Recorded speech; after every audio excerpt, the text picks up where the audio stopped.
सुरुवात करत असताना सर्वात प्रथम माझा मुद्दा हा आहे की आपल्याकडे मोबाईल कोणाकडे आहे? सगळ्यांकडे आहे का? माझ्याकडे आहे, 2 आहे. तुमच्याकडे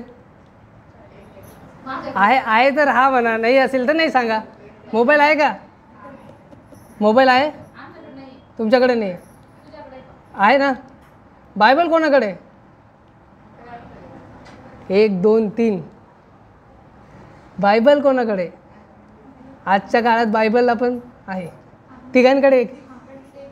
बायबल महत्त्वाचं आहे मोबाईलपेक्षा. आपल्याकडे बायबल असणं, चर्चमध्ये जेव्हा आपण येतो तेव्हा बायबल आपल्यासोबत राहू द्या, जात असताना सोबत चालत असताना, छोटंसं का हो पण आपल्याकडे बायबल असणं किती महत्त्वाचं आहे. आजचा जो आपला मुद्दा आहे, मुद्द्याकडे जाताना पहिलं सर्वात प्रथम मी एक गाणं तुम्हाला दाखवलं. गाणं कसं आवडलं सगळ्यांना? आज रिलीज झालं. आणि दाखवायचा मुद्दा माझा हा होता की काय वाटतं तुम्हाला, मी ते गाणं तुम्हाला का दाखवलं असेल?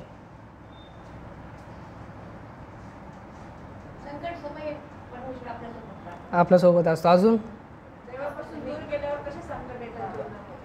अजून आमेन.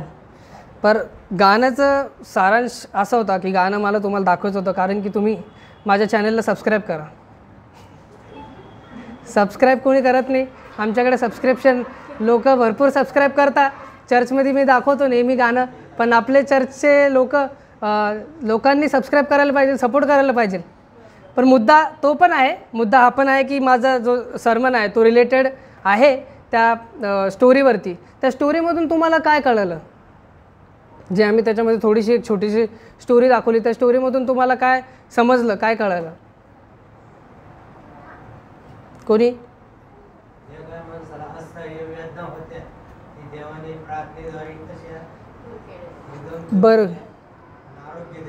बरोबर. आता याच्यामध्ये नाही का 2 स्टोरी आपण दाखवलेली. एक पिणाऱ्या माणसाची, जो की सुमेर देशमुख होता, तो तिथं बसलेला आहे. तो पित नाही पण आहे सुमेर देशमुख. आणि अजून एक मित्र होता त्याचा माझ्यासोबत, अभिजित म्हणून. हा एक आजारी होता. आजारी इन सेन्स म्हणजे त्याच्याकडे समजा त्याला त्याच्यामध्ये नाही का एक दुष्ट आत्मा आहे, त्याला ती छळती. आणि त्याचा भाऊ आहे तो असाच आहे. तर ते दोघांच्या जीवनामध्ये एका वचनाने कसा फरक पडतो ते त्याच्यामध्ये दाखवलेलं आहे. एक काळ होता की जेव्हा कॅल्विनला पण असा त्रास होत होता, तर त्या टायमिंगला पण ही स्टोरी म्हणजे आम्हाला कळती की आम्हाला आमच्या जीवनामधून ती झालेली गोष्ट आहे की जेव्हा एक पास्टर मला सांगतो की मी तर प्रार्थना करतो त्याच्यावरती, पण तू बसून त्याच्यासोबत प्रार्थना कर. मी जेव्हा त्याच्यासोबत बसून प्रार्थना केलं त्याला पण छान वाटलं, मला पण एक नवीन ऊर्जा माझ्यामध्ये आली, मला एक नवीन टेस्टिमनी माझ्या जीवनामध्ये झाली की माझ्या प्रार्थनेने पण कोणीतरी बरं होऊ शकतं, हे की नाही. आणि आपल्यामध्ये सुद्धा ती बदल येतो. मी एक व्यक्ती, माझ्यामध्ये सुद्धा तो बदल झाला. तसंच तो जो पिणारा व्यक्ती होता त्याच्यामध्ये तो बदल झाला आणि त्याच्यामधला पण तो दुष्ट आत्मा निघून गेला. ही त्या स्टोरीचं सारांश होता. आपला जो आजचा मुद्दा आहे तो मुद्दा हा आहे की फक्त न्यायनिवाड्याच्या दिवशी किंवा न्यायनिवाडा येणार आहे म्हणून आपण पश्चाताप करायला पाहिजे का? सिंपल आहे की आपण जेव्हा न्यायनिवाडा होणार आहे की त्याच्यासाठीच पश्चाताप महत्त्वाचं आहे का? नाही. पश्चाताप कशासाठी महत्त्वाचा आहे? बरोबर. अजून गरज आहे. अजून पश्चाताप का गरजेचं आहे? आमेन. पश्चाताप गरजेचं खूप महत्त्वाचं आहे आपल्यासाठी. आपल्याला ते देवाच्या जवळ नेतं. बरोबर. आणि देवाच्या जवळ जाण्याकरिता येशूच्या जवळ आपण जास्त आपल्याला माहिती आहे आज आपण पश्चाताप करू, उद्या वापस पाप करू, वापस पश्चाताप करू, पण जेवढा आपण पश्चाताप करत राहू तेवढं आपण त्याच्या जवळ जाऊ. कधी ना कधी तर आपल्याला आपल्या आतली जी आत्मा आहे तिथं सुधारणार की नाही यार, आपण कुठंतरी आता थांबायला पाहिजे, है ना. मुद्दा याच्यामध्ये भरपूर गोष्टी आहे. पहिला टॉपिक माझा आहे पण याच्यामध्ये अजून 10 टॉपिक्स आहे. पुस्तक आहे बायबल खजाना म्हणून. याच्यामध्ये तुम्ही पण वाचा ती पुस्तक. त्याच्यामध्ये खूप सुंदर सुंदर गोष्टी लिहिलेल्या आहेत. त्याच्यामध्ये खूप सुंदर मेसेजेस आहे. तर एक निवडलेलं वचन मी त्याच्यामधून काढले की पश्चाताप न्यायनिवाड्याच्या दिवशीच महत्त्वाचं आहे का. आपलं जे सुवर्ण वचन आहे ते आपण एकदा पुन्हा वाचूया. सुवर्ण वचन मत्ती 3:2. पश्चाताप करा कारण स्वर्गात राज्य जवळ आले आहे. पश्चाताप करण्याचं मेन कारण तर आहेच, स्वर्गाचे राज्य जवळ आलेले आहे, ते येणार आहे, त्याच्यासाठीच आपण तयारी करतोय. बरोबर आहे का? 10 कुमारीसारखं आपण काय करतोय, तर 5 कुमारीसारखं आपल्याने न्यायनिवाडा व्हायला पाहिजे. आपल्याला जर तिथपर्यंत पोहोचलं तर आपले दिवे त्याच्यामध्ये पाहिजे, पेटलेले पाहिजे. बरोबर आहे की नाही? तेव्हा आपण तिथपर्यंत जाणार आहे. पश्चातापाचा मुद्दा आपला हाच आहे की राज्य जवळ येते, आपल्याला न्यायनिवाडा आपला होणार आहे, आपल्याला त्याच्याकडे त्याच्या समोर जायचंच आहे आणि आपल्याला सांगायचं की आपण काय केलं किंवा तो आपलं न्यायनिवाडा करेल. त्या दिवशी तो आपल्याला सांगेल की मी तुम्हाला ओळखतो की नाही ओळखतो, है ना? का आपण चर्चमध्ये येतो म्हणून तो आपल्याला ओळखतो, का आपण उशिरा येतो म्हणून तो आपल्याला ओळखतो, का लवकर येतो म्हणून ओळखतो? कोणत्या गोष्टीसाठी ओळखणार? आपण जेव्हा त्याच्याकडे नम्र होऊन प्रार्थना करणार, जेव्हा त्याच्याकडे पश्चाताप खरंच मनाने आपलं पवित्र, म्हणजे आपला जो आत्म्याला त्याला पवित्र करणं. रूहे पाक गाण्याचं नाव, आमचं शीर्षक गाण्याचं हेच आहे की रूहे पाक तू माझ्यामध्ये ये, होली स्पिरिट तू माझ्यामध्ये ये, पवित्र आत्मा तू माझ्यामध्ये आणि माझ्यामधून कार्य कर. ते कधी होणार? ते महत्त्वाचं आहे प्रियांनो. पश्चाताप करणं ते तर महत्त्वाचं आहे, पण पवित्र आत्माद्वारे पवित्र आत्मा जेव्हा आपल्यामध्ये येणार तेव्हा आपला जो पश्चाताप झालेला आहे ना त्याचं महत्त्व कळणार आहे. आज आपण प्रार्थना करणार, मनाने प्रार्थना नाही करणार, पुन्हा वापस उद्या रविवार आहे, वापस उद्यापासून जो आपला शुक्रवारपर्यंत दिवस राहणार आपण तोच चालू ठेवणार, का वापस पुढच्या शनिवारी येऊन वापस पश्चाताप करणार, वापस तसंच सुरू ठेवणार. सायकल कंटिन्यू चालू असते. मी कधी कधी म्हणतो की आज मला लेग्स मारायचे, मी जिमला नाही जाणार, किंवा माझं काही पण स्किप करतो आपण कधी कधी गोष्टी, पण मग ती काय होती, ती आपल्यावरती हवी होती ना. मी आज जिम नाही करणार, आज मी स्वतःला फिट नाही ठेवणार, माझं पोट निघणार, मी असं जाड होऊन जाईल, हे की नाही? पण आपण जर बायबलद्वारे एक्सरसाइज करणार, बायबलची एक्सरसाइज करणार, तेव्हा आपण तर कुठं ना कुठं तर आपल्याला सामर्थ्य भेटेल, कुठं ना कुठं तर आपल्याला एक त्या क्वेश्चनचा आन्सर भेटेल की खरंच परमेश्वर आपल्यासाठी काय काय करू शकतो आणि त्याने आपल्यासाठी काय काय केलेलं आहे. आमेन. दुसरा मुद्दा माझा हा आहे की पश्चाताप करून पुन्हा पाप करणे. जसं मी आत्ता तुम्हाला सांगितलं, उदाहरणमध्ये घेऊ आपण, निर्गम 9:33 काढूया.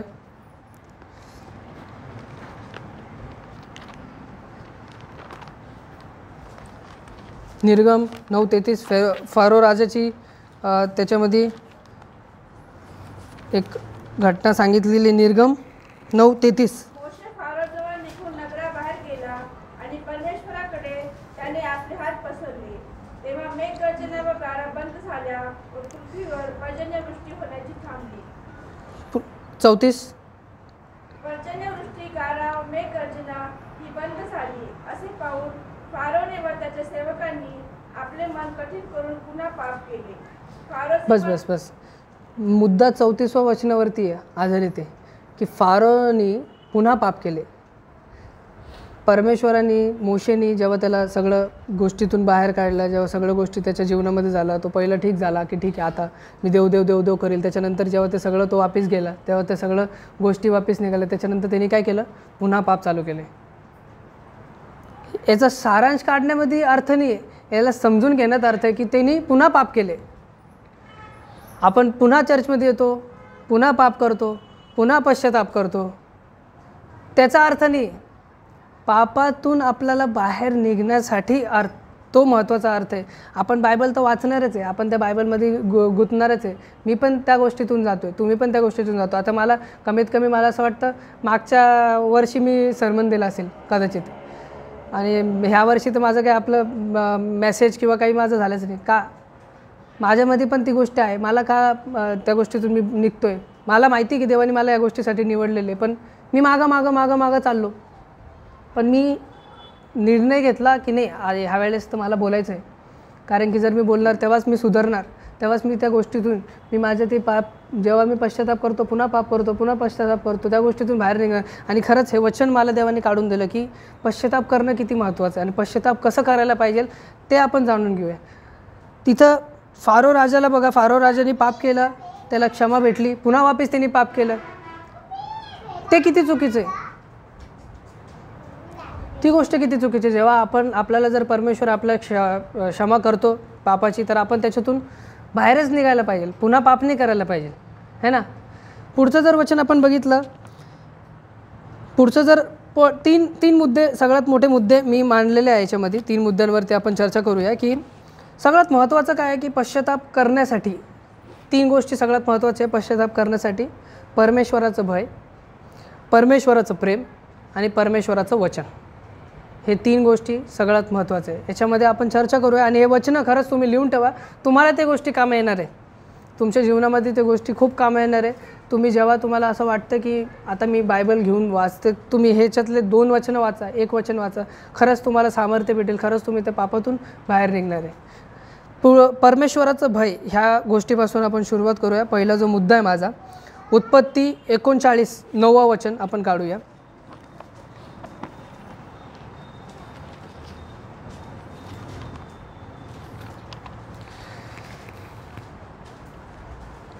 एकोणचाळीस 9.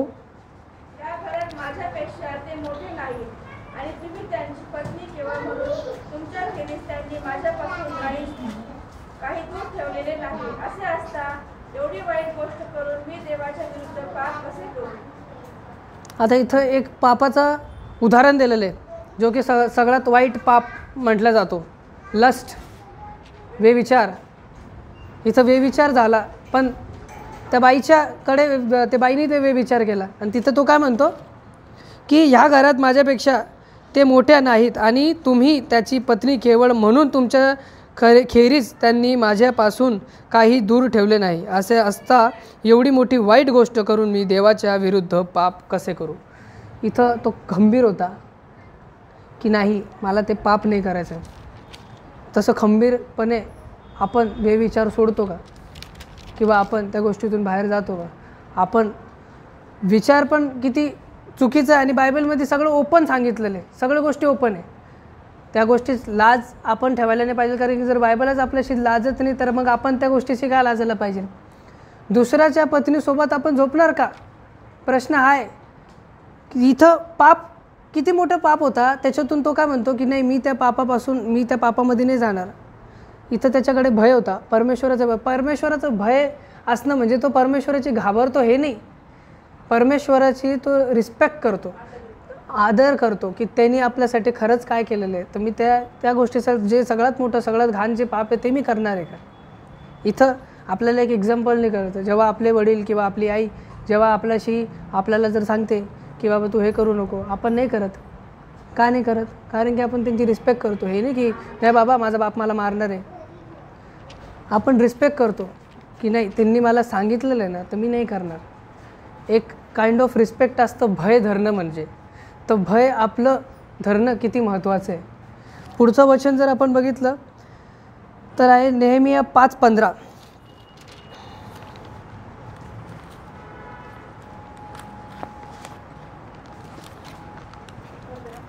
5:15. माझ्या पत्नीचे अधिपती प्रजेवर बोजा लादीत व त्यांच्यापासून भाकरी द्राक्षरस घेऊन आणखी 40 शेकेल चांदी घेत असत. त्यांचे सेवक देखील लोकांवर अधिकार गाजवीत. पण मी तसे केले नाही, कारण मला देवाचे भय होते. आमेन. दुसरा मुद्दा पण आहे चोरी. सगळ्यांनी करप्शन केली, बरोबर आहे की नाही? त्या व्यक्तीने केली का? नाही. त्याला भय होतं. परमेश्वराचं भय किती महत्त्वाचं आहे प्रियांनो. आज आपण चालत असताना, बोलत असताना, वागत असताना त्याचं भय ठेवणं किती महत्त्वाचं आहे. असं नाही की बाबा आपण घाबरतोय की काय, नाही. तो आपल्यावरती खूप प्रेम करतो. तो अजून पण आपल्यावरती प्रेम करतो. आपण किती पापी असो, आपण किती दुष्ट असो, आपण किती लोकांबद्दल किंवा दुसऱ्यांबद्दल किती वेविचार करू किंवा किती आपल्या मनात काही पण असो, लालच असो किंवा आपण घृणा करू किंवा आपण जळतो किंवा काही पण असो, पण तो आपल्यावरती प्रेम करतो म्हणजे करतो. त्या प्रेमासाठी आपल्याला भय बाळगणं महत्त्वाचं आहे. त्याचा प्रेमाकरिता आपल्याला भय बाळगणं महत्त्वाचं आहे. ते जाणून घ्या की भय किती महत्त्वाचं आहे. मुद्दाम छोटा आहे पण खूप आपल्या जीवनामध्ये मोठा इम्पॅक्ट पाडतो की त्याचं भय किती महत्त्वाचं आहे. आमेन. पुढचं वचन आपण बघितलं स्तोत्रसंहिता 36:1.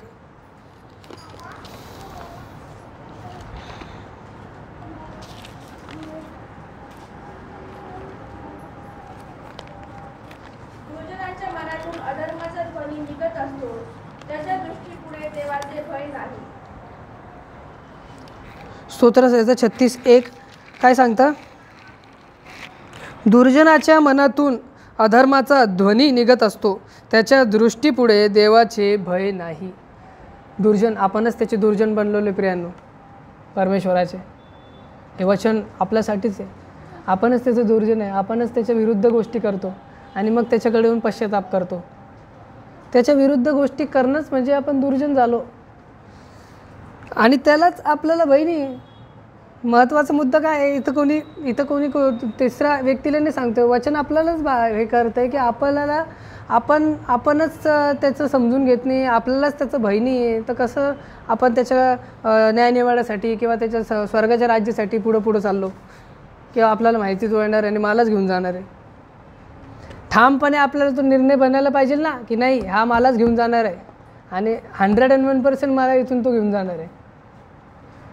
आपण त्याचे दुर्जन न होऊन त्याचे आपण मित्र हो, त्याचे आपण लेकरं हो, हे की नाही. त्याच्या वचनाद्वारे चालण्याचं महत्त्व आपल्याला काढायला पाहिजे. तो मुद्दा आहे शेवटचा वचनावरती. पुढचं जर आपण वचन बघितलं, एक वचन अजून घेऊ याच्यामध्ये परमेश्वराच्या भयामध्ये की 2 कोरिन्थियस 7वा अध्याय 1लं वचन. आज जास्त बायबल स्टडी चालू आहे आपली, पण तुमच्यासाठीच आहे आणि बायबल स्टडी व्हायलाच पाहिजे. कोरिन्थियस 2 पत्र 7वा अध्याय 1लं वचन.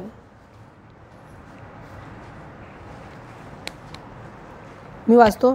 तेव्हा प्रियजनो, आपणाला ही अभिवचने मिळाली आहेत, म्हणून देहाच्या व आत्म्याच्या सर्व अशुद्धतेपासून आपण स्वतःला शुद्ध करू आणि देवाचे भय बाळगून पावित्र्याला पूर्णता आणू. वचनं लाईन टू लाईन आहे. पहिलं तर तुम्हाला मी सांगितलं की आपण काय काय पापे करतो, चोरी करू नका, हे करू नका. उदाहरणमधून सांगितलं की आपल्या जवळ हे गोष्टी येतात, आपण त्याच्यातून वाचायला पाहिजे. जेव्हा त्या काळातले लोक जर वाचू शकता, आपण काय नाही वाचू शकत, आपण काय नाही त्या गोष्टीतून बाहेर निघू शकत. जर आपल्याला मनात विचार येतो तर आपण काय नाही बसून प्रार्थना करू शकत. जर आपल्याला वाटतं की इथं पडलेलं तर मी चोरी करू, तर आपण काय नाही त्याच्यातून वाचू शकत. का आपण त्या गोष्टीच्या मागामागं चाललो? सगळं जग करते म्हणून का आपली मनात इच्छा आहे म्हणून? आपल्याला ठामपणे निर्णय घ्यायचा आहे की नाही, मी ही गोष्ट नाही करणार आहे आणि त्या गोष्टीतून आपल्याला बाहेर निघायचं आहे. अजून एक वचन घेतो, लूक 23:40-41.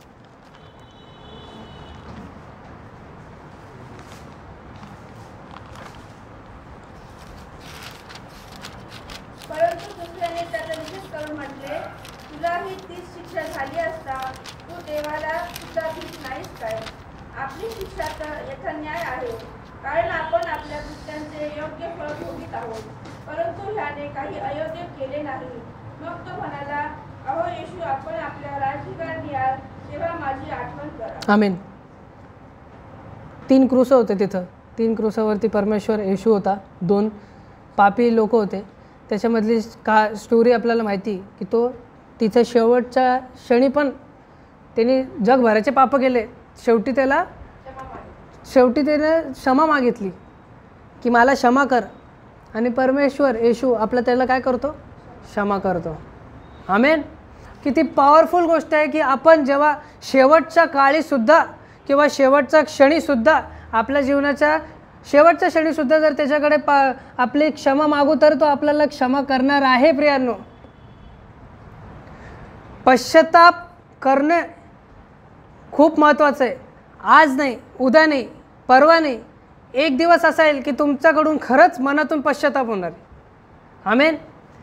पश्चाताप जेव्हा आपण मनातून करू, किती आपल्यामधून किती पापं केले असेल, कोणाचा खून पण केला असेल, तर परमेश्वर आपल्याला माफ करेल, कारण की आपलं अंतःकरण बदललेलं आहे. आमेन. आपण जेव्हा अंतःकरणातून बदलू तेव्हाच आपल्याला त्याच्याजवळ आपण जाणार आहे, त्याची ओढी आपल्याला निर्माण होणार आहे. किती सुंदर आहे. येशू स्वतः त्याच्यावरती क्रूसावरती स्वतः तो त्या याच्यामध्ये दुःखात आहे, स्वतः तो आपलं ओझं पहिलं घेत राहिलेलं आहे. अजून त्याच्यामध्ये सुद्धा एका व्यक्तीचं पण ओझं त्यांनी घेतलेलं आहे. तो व्यक्ती, दुसरा व्यक्ती नाही बोलत. जो व्यक्तीला वाटतं की नाही यार हा मला खरंच बदलणार आहे, तो त्याच्याकडे तो पापाची क्षमा मागतो ना. मग आपण का नाही मागू शकत? आपण लाजतो त्याच्याकडे प्रार्थना करायला का? आपण घाबरतो? त्याची घाबरण्याचं किंवा त्याच्याकडे लाजण्याचं की नाही मी प्रार्थना नाही करू शकत आणि मी हे नाही करू शकत किंवा मी उपास नाही ठेवू शकत किंवा मी काहीच करू नाही शकत, हे चुकीचं आहे. जेवढं तुम्ही म्हणजे आज निर्लज्जपणाने, मी सांगतो आमच्या बिझनेसचा टर्म असतो, निर्लज्जपणाने तुम्ही व्यवहार करा तेव्हाच तुमचा व्यवहार सक्सेसफुल होणार. मातीला सोन्याच्या भावात विकून दाखवा, हे टर्म्स आहे. तर मग जेव्हा आपण निर्लज्जपणाने, जेव्हा कळकळून, जेव्हा कोणाची भीती ना हे करता त्याच्याकडे जर प्रार्थना करू तर तो आपल्याला क्षमा करणार आहे. लोकांची भीती नका मनात ठेवू, समोर या, प्रार्थना करा, समोर या, गाणे गा, समोर या. लाजता का कोणत्या गोष्टीसाठी तुम्ही? काय की लोक मला काय म्हणणार, लोक हे काय करणार. लोक 2 मिनटं नंतर तुम्हाला विसरून जाईल. कोणी कोणाचं नाही प्रियांनो, तो तुमचा आहे. इकडे एकटे आलेले, तुम्हाला एकटं वरती जायचं आहे का इकडून कोणाला घेऊन जायचं आहे? आपण वचन तर लोकांना सांगणारच आहे, परमेश्वर येणार आहे ते तर सांगणारच आहे, पण तुम्ही स्वतः पहिलं त्या गोष्टीचा प्रचारण करा ना की तो काय सांगतोय. पुढचा जर मुद्दा आपण बघितला, परमेश्वराचं प्रेम. परमेश्वराचं प्रेम आता ह्याच वचनामधूनच सुरुवात आहे. लुकाचं 23वां अध्याय आपण बघितलं 40-41 की परमेश्वराचं प्रेम किती मोठं आहे की त्यांनी आपल्यासाठी त्याचा जीव दिला. आपल्यासाठी म्हणजे आपल्यासाठी परमेश्वराने त्याच्या मुलाला इथपर्यंत पाठवलं. आणि किती आपण वाईट म्हणावं की अजूनसुद्धा आपण त्या गोष्टीचं जाणीव नाही ठेवतो की खरंच त्याने आपल्यासाठी काहीतरी केलेलं आहे. ते कोडे खाल्लेले, ते क्रूस घेऊन गेलेलं आहे, त्याच्यावरती लोकांनी थुकलेलं आहे, त्याच्यावरती तो क्रूसावरती चढलेला आहे, खिळे त्याला ठोकलेले आहे. त्याचा काय अर्थ आहे प्रियांनो? त्याचा अर्थ काहीच नाही आहे का?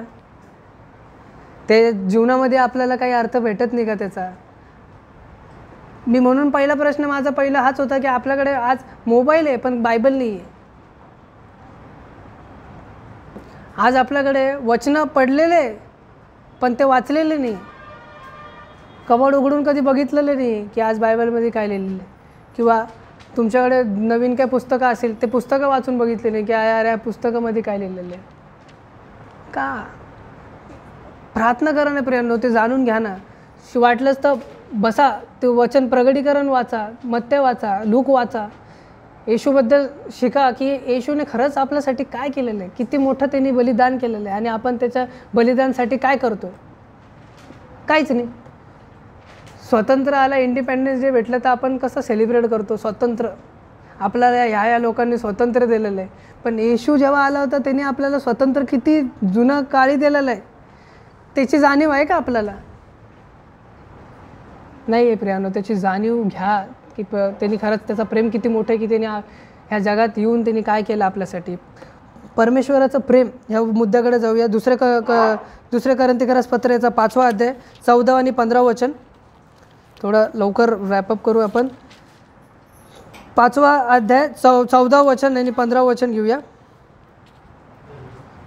वाचा कोणतरी पटकन.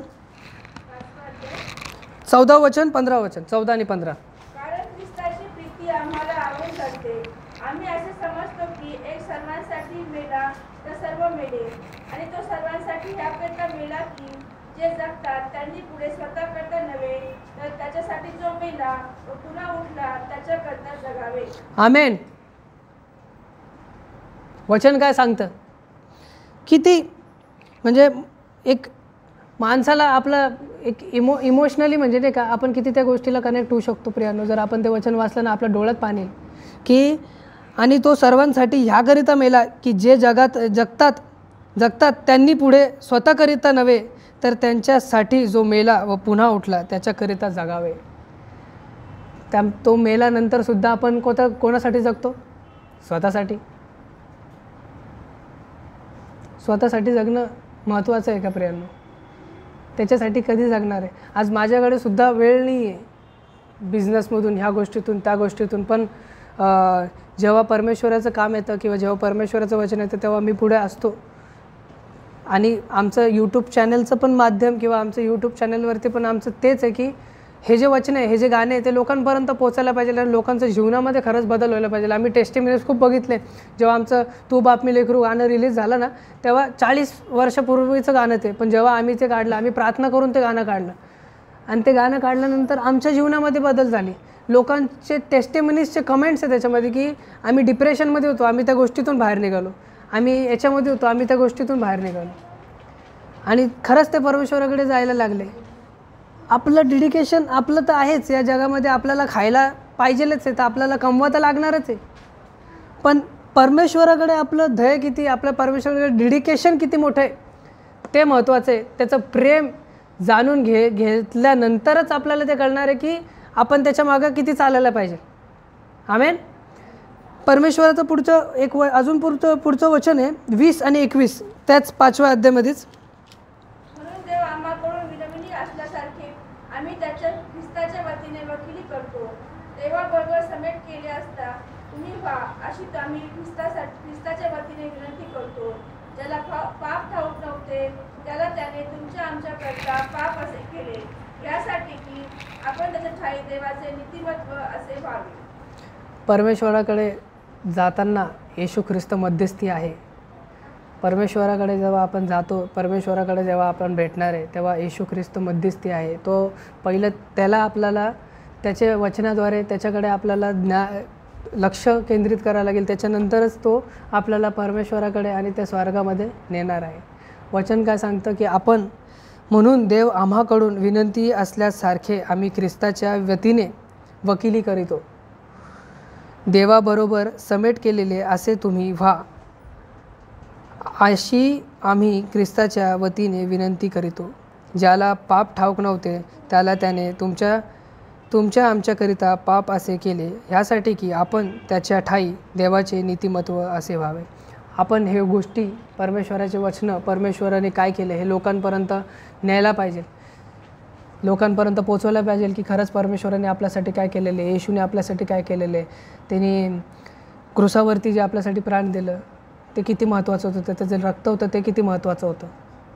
आपण वकिली कधी करणार, जेव्हा आपण त्याच्यासारखे होणार. त्याच्या कमीत कमी त्याच्या केसा एवढे पण जर आपण झालो खूप मोठी गोष्ट आहे. पण आपल्याला त्या गोष्टीपर्यंत नेण्याचा मार्ग येशू ख्रिस्त आहे आणि हे वचन आहे. हे जे बायबल आहे तुम्ही विचार करा ना, 500-600 लोकांनी हे बायबल लिहिलेलं आहे आणि सगळे वचनं पहिल्या वचनापासून ते शेवटपर्यंत सगळे कनेक्टेड आहे. किती सुंदर गोष्ट आहे. म्हणजे अशी कोणती पुस्तक आहे का? नाही. एक एक वचनं परमेश्वराचं वचन सांगतं. शब्द देही आला, शब्द जीवन झाला. शब्द काय आहे प्रियांनो? शब्द हे आहे, परमेश्वर आपल्याशी याच्यातून बोलतो. हे परमेश्वर आहे स्वतः आपल्यासोबत. विचार करा, आपण फिजिकली त्याला टच करू शकतो, त्याच्यासोबत राहू शकतो, त्याच्याशी बोलू शकतो. हे ते आहे, परमेश्वर आहे हा, त्याच्याशी आपण बोलतो आहे. हे जाणून घ्यायचं महत्त्वाचं आहे. जेव्हा आपण हे वाचू तेव्हा परमेश्वर स्वतः तुमच्याशी बोलणार आहे आणि तुमचे जे काही प्रॉब्लेम्स आहे, जे काही सोल्युशन येतो त्याचा मार्ग काढणार, तुमचे पश्चाताप तो ऐकणार आहे. आमेन. शेवटचं आपण एक मुद्दा घेऊया, परमेश्वराचं वचन. परमेश्वराचं वचन किती महत्त्वाचं आहे. लूक याचा 16वा अध्याय 29 ते 31 घेऊया.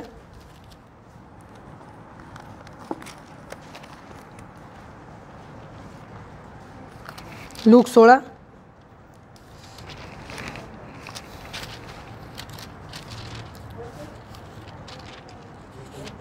29, 30, 31. पण अब्राहामाने त्याला म्हटले, त्यांच्याजवळ मोशे व संदेष्टे आहेत, त्याचे त्यांनी ऐकावे. तो म्हणाला, हे बापा अब्राहामा, असे नाही, पण मेलेल्यांमधून कोणी त्यांच्याकडे गेला तर ते पश्चाताप करतील. तेव्हा त्याने त्याला म्हटले, ते मोशेचे व संदेष्टांचे ऐकत नसतील तर मेलेल्यांमधूनही कोणी उठला तरी त्यांची खात्री होणार नाही. वचन काय सांगतं? मेलेल्यातून उठल्यानंतर पण त्यांची खात्री होणार नाही. वचन महत्त्वाचं आहे. इथं वचनाला महत्त्व दिलेलं आहे की वचन वाचणं किती महत्त्वाचं आहे. जर आपण वचनाला नाही वाचणार, वचनाला प्राधान्य नाही देणार तर आपली काय हालत होणार आहे.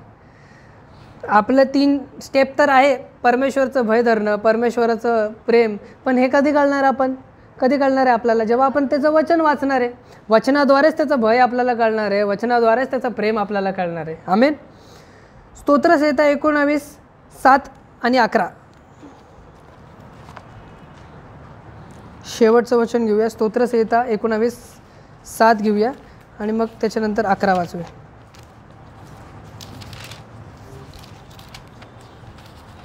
परमेश्वराचे नियमशास्त्र परिपूर्ण आहे, ते मनाचे पुनरुज्जीवन करते. परमेश्वराचा निर्बंध विश्वसनीय आहे, तो भोळ्यास समंजस करतो. परमेश्वराचे नियमशास्त्र परिपूर्ण आहे, ते मनाचे पुनर्जीवन करीते. मी तुम्हाला पहिलं सांगितलं की वचनं खूप वेगळ्या वेगळ्या लोकांनी लिहिलेलं आहे, पण हे जुळतं कुठे? एकाच गोष्टीला. सुरुवातीपासून शेवटपर्यंत आपल्याला एकदम स्टार्टिंगपासून जर शेवटपर्यंत वाचलं किती सुंदर वाटतं. प्रगटीकरणपर्यंत जर जातो तेव्हा वचन किती महत्त्वाचं आहे. वचन जे आहे ते आपल्याला पुनर्जीवित करतं. वचनाद्वारे जेव्हा आपण चालू तेव्हा आपल्याला नवीन जीवन भेटणार आहे. आमेन. शेवटचं वचन आहे 11 स्तोत्रसंहिता 19:11. शिवाय त्याच्यापासून तुझ्या सेवकाला बोध होतो, ते पाळिल्याने मोठी फलप्राप्ती होते. आपण त्याचे वचनं जेव्हा पाळतो तेव्हा आपल्या जीवनामध्ये किती बदल होतं. हे त्या वचनाचं महत्त्व आहे प्रियांनो. जेव्हा आपण परमेश्वराचे वचनाद्वारे चालणार, जेव्हा आपण परमेश्वराचे वचनाद्वारे बोलणार, तेव्हा ह्या जगामध्ये एक क्रांती होईल प्रियांनो. खरंच आज आपण ह्या चर्चमध्ये बसलेलो एवढे थोडके काय? हे चर्च अजून भरलेलं का नाही आहे? हे प्रश्नाचं उत्तर आपल्याचमध्ये आहे प्रियांनो, आपल्यामध्येच आहे. जर आपणच लोकांना वचन सांगणार नाही, मनाने प्रार्थना करणार नाही, हे फक्त चर्च भरण्याचं काम फक्त पाळकाचं नाही किंवा माझं नाही. मी तर माझा मुद्दा तुमच्याकडे मांडला, तुमचं आहे, लोकांचं आहे, येशूच्या लोकांचं आहे, परमेश्वराचं लोकांचं आहे. जर आपण त्याच्या वचनाद्वारे चालणार आहे तेव्हाच आपल्याला सार्वकालिक जीवन भेटणार आहे. आमेन. वचन वापस एकदा मत्तई 3:2 पुन्हा एकदा आपण वाचूया. सुवर्ण वचन जे आपण वाचलं आणि मग इथं आपण संपूया. पश्चाताप करा, कारण स्वर्गाचे राज्य जवळ आले आहे. आमेन. पश्चाताप करा, कारण स्वर्गाचे राज्य जवळ आलेले आहे. आणि हे वचन एकदा नाही, खूप वेगळ्या वेगळ्या सेंटेन्समध्ये तुम्हाला बायबलमध्ये भेटणार आहे की पश्चाताप करा. 100 वेळेस सांगितल्यानंतर सुद्धा जर आपण ऐकत नाही होतो, आपण किती मूर्ख आहे. पश्चाताप करा, तेव्हाच तुम्हाला सार्वकालिक जीवन भेटणार आहे. स्वर्गाचे राज्य जवळ येते, न्यायनिवाडा होणार आहे. न्यायनिवाडा व्हायचा हा तर मुद्दा महत्त्वाचा आहेच, पण फक्त तो येणार आहे आणि आपल्याला घेऊन जाणार की नाही जाणार त्याच्यासाठी पश्चाताप नका करू ना. आपल्याला आपलं जीवन बदलण्यासाठी आपल्याला पश्चाताप करायचं आहे. आपल्याला आपलं जीवन त्याच्या जवळ नेण्यासाठी पश्चाताप करायचं आहे. जर आज ह्या क्षणी जर आपण इतके लोक जमलेलो, पण आज खरंच तुम्ही खूप महत्त्वाचे प्रियांनो त्याच्यासाठी, कारण की तुम्ही चर्चमध्ये आले, तुम्ही पश्चातापसाठी आलेले, तुम्ही त्याच्याकडे प्रार्थना करायला आलेले. आणि मला असं वाटतं की ह्या वचनानंतर हे जे आपण वाचलं त्याच्यानंतर आपण पुन्हा पाप नाही करावं. आमेन.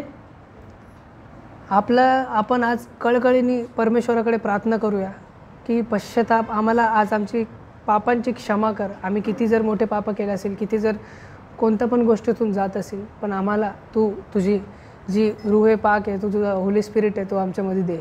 आमेन.